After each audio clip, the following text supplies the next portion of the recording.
Okay, to the U.S. now, where another mass shooting has prompted some soul searching. Police are calling the incident as a racially motivated crime, and that sparked anger at a vigil in Florida. We cannot have someone come from another county and shoot up this community. It ain't no black on black crime. It's a hate crime. The 3 victims were all black and killed when a white gunman opened fire in a store on Saturday. He then fatally shot himself. The CBC's Sarah Levitt is tracking the aftermath of this shooting. She joins us now live from Washington. So, Sarah, we're learning more about the motives of the gunman and about the weapons he used. What can you tell us on that front?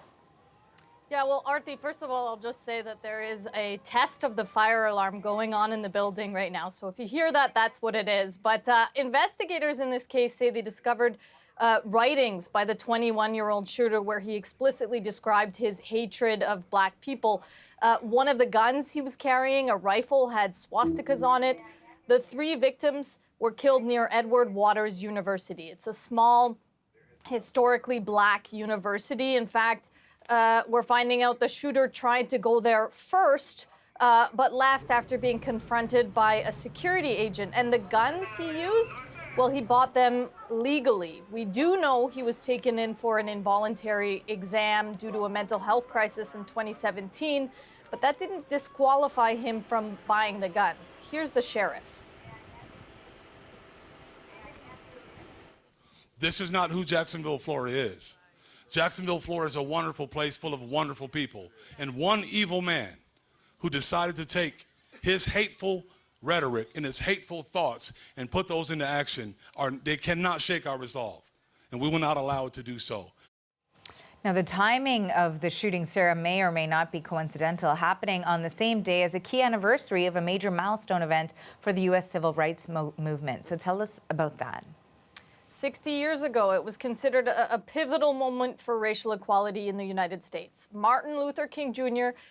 On the steps of the Lincoln Memorial giving his iconic "I Have a Dream" speech.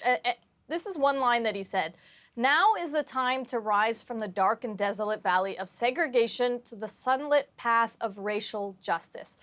Note the word "now." He talked about the immediacy of the issue, and yet as they commemorated this, almost 200,000 people gathered to commemorate that speech. And at the same time in Jacksonville, this shooting took place. We have got to, as a society, find a way to navigate through issues. You don't have to like me, but we have to understand how to deal civilly with issues. And we've got to do something to change that. And we've not tomorrow. We got to do something now. So those words echoing his father, the now in needing to do something.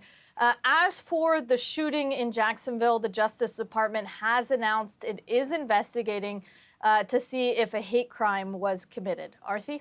Thanks for this, Sarah. That is the CBC's Sarah Levitt in Washington.